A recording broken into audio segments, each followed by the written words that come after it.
So, yan yung magiging guideline ko. So, ito na yung side ko. At ito na yung sa crown ko. So, same din sa kabila. From where? Saan yung guidelines mo? From the tip of the eyebrow hanggang dun sa crown. Pero sandali lang, medyo pasimaw. So, yun yung magiging guideline ko sa crown. So, paano ba mag-create ng manipis? Sabi nga. So, sa side, ang gagawin ko, anong section? Anong section ulit? Diagonal. From dito sa dulo, sa, ng kilay, hanggang dun sa likod ng tenga. Yan. So, yan. 1, 2, and then, pangatlo is, ito na. Magtira kayo ng negative space. Tapos ito yung ibabalayage. So, tatlong section lang. Tatlong section lang din. Tapos dito, nag-gets na yung sa side. Diagonal section. 1, 2, 3.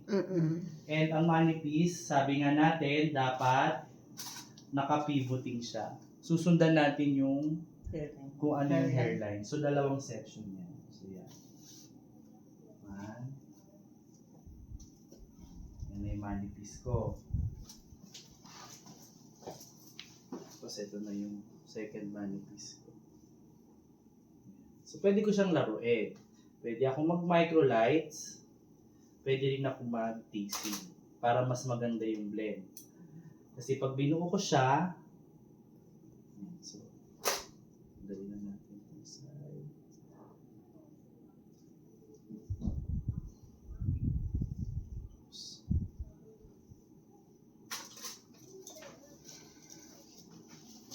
Sa side, tatlong section lang. So, ito na yung manipis ko yan. So, same application, pwede akong mag-microlights. Yan, pag sinabi microlights, tingnan mo yung blend. Diba? So, maliliit lang. So, ulit, microlights. Tingnan mo yung motion ng microlights. Hindi malalaki kasi ito regular highlights to. Tingnan nyo. So, ang microlights po is as in blended siya. Maliliit lang na madami. So, kailangan hayaan mo lang siya. So, para may blending pa rin. Ganyan po yung microlights. So, pwede ka na dyang mag-create ng soft highlights. Lagay ko yan. Since manipis lang, di ba sabi ko mas paper thin para mas mag-lift. So, from zone 2 lagi. Oops! Oh no! Ulit. Dito dito pang beach. Oops, nawala ko yung microlights. Microlights. Kayo matakot mag-ano, pupulsuhan nyo lang talaga yung mga kamay nyo.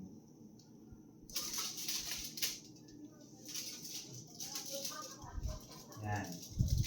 Pagkatapos nito, mga master na. Lagyan nyo ng product para hindi dumulas. And then, blend lang.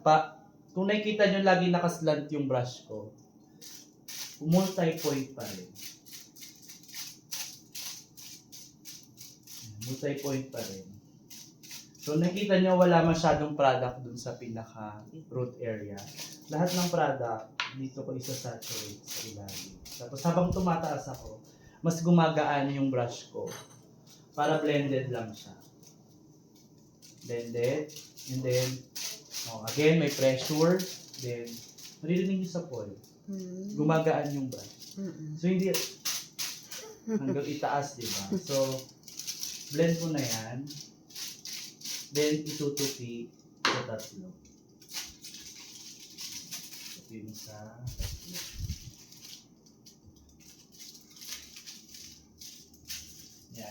Kaya tayo nag-microlights, since manipis siya, dapat malinis siya. Kasi nakikita to ng client. Okay? Kasi pag nagbalayage pa tayo dyan, may tendency baka magkaroon ng demarcation. Or yung iba, tinitis nila. So nasa sa inyo yun kung gusto nyo yung teasing technique. Ito yung teasing technique. So dito microlights. It's up to you kung microlights or teasing technique. Sa teasing technique naman, ano yung ginagawa? Tinitis, of course. So teasing. So from here sa zone 2 hanggang doon sa dulo. Isang tease lang, nakuha ko na agad yung pinaka base ko na i-highlights. Kasi dito ako nag-start. It means 50% ng hair is nawala. Pag dito ako nag-start, 25% lang. Pag dito, 100% lang. Kasi masarap matulog after kumain. Pagbigyan nyo na yung... Di ba yan, Joe? Pagbigyan nyo na yung ano na. Joke lang. Pagbigyan natin yung mamshi natin. Nakikinig siya, ganyan Oo. talaga pagka. Actually, nagdadasal Kasi siya. balik kami nga ako kahapon, hindi ako nakatulog. Yes. Sabi niya, Sir, pasensya na. Ano ko na kasi prayer time ko po ngayon. So, teasing, pwedeng teasing. So, instead of microlights, pwedeng teasing. So, kung expert na kayo, air. Area. Diba? Maraming ways to do balayage. Pero ngayon, yung basic muna. It's either microlights or teasing. Same din sa sectioning sa diagonal kanina. Lagay yan. So parang naka-microlights na din ako. Pero ang ano lang kasi pag teasing, pagka kunwari gusto mong mag-base color, hindi mo na maa-apply yan. Unlike ito kasi, pwede ka pang mag-apply ng base color. So pag microlights, dapat ang canvas mo is lahat pantay yung color. Pero pag uneven na may kailangan ka itong down sa base, kailangan i-microlights. So, depende sa discard. So sir, pag yung teasing na ganyan, Yan, zone 2. hindi mo na siya pwedeng lagyan ng roots, no? Yes, kasi naka-tease, mahirapan ka. Or pwede ka na lang mag-root shadow pag magtutone ka, sabay na. Again. Pagka medyo mga messy, pwedeng ayusin, linisin. Di ba nalinis ko siya? Kanina kulog-kulog. Then, binitawan ko ba yung brush, guys? Ay, yung supply? Hindi po. Oh, yan. So, painting pa din. Then, pagdating sa dulo, saturate. Then, pataas, dahan-dahan. Then, saturate. Yan. At then, fold nyo ng tatlo. Sabag. Ano parang 3 folds. Bakit 3 folds? Hindi 4. Kasi masyado nang maigpit pag 4. So pag tatlo, nakalak na yun. At the same time, hindi natin iniipit yung foil. Kasi pag naipit yan, ang tendency, magkakaroon, hindi magde-develop yung naipit na buhok. So, T to the parting. Tayo ba? Yung sinasabi. Then ako sure kung para sabay lang yun. Sabay lang din yung pra.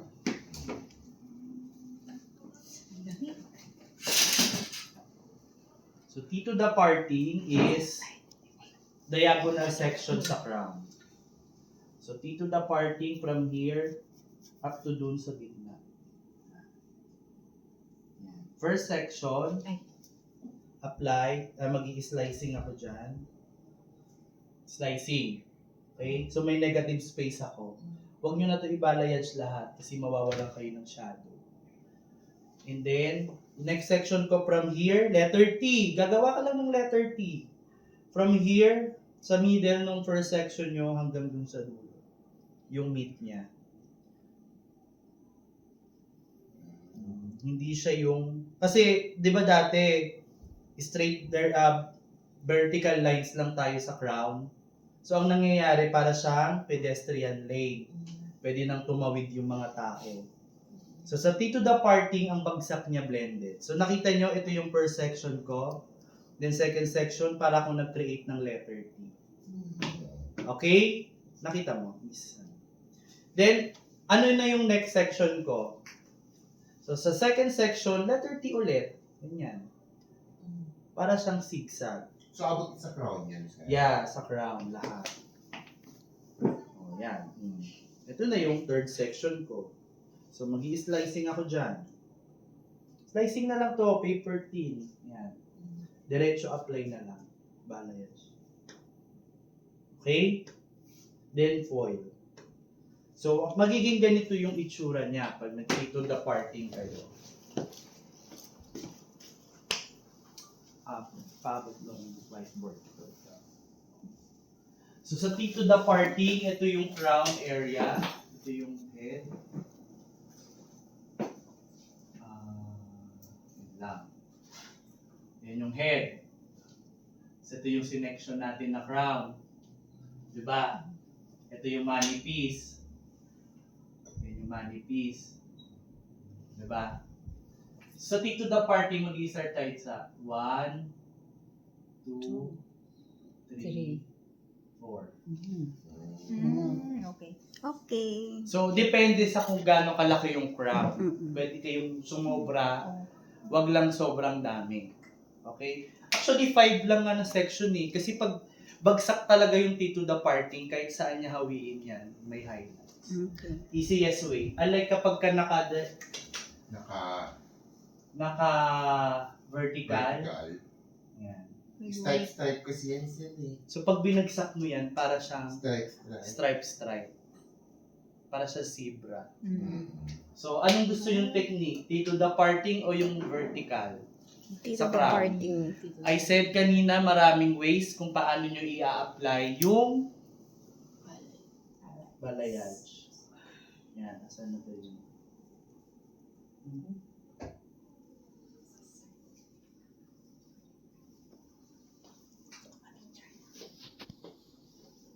Yan, maraming ways. Yan, maraming ways siyang i-apply. Okay? Susundan nyo na lang kung paano. Okay? Okay.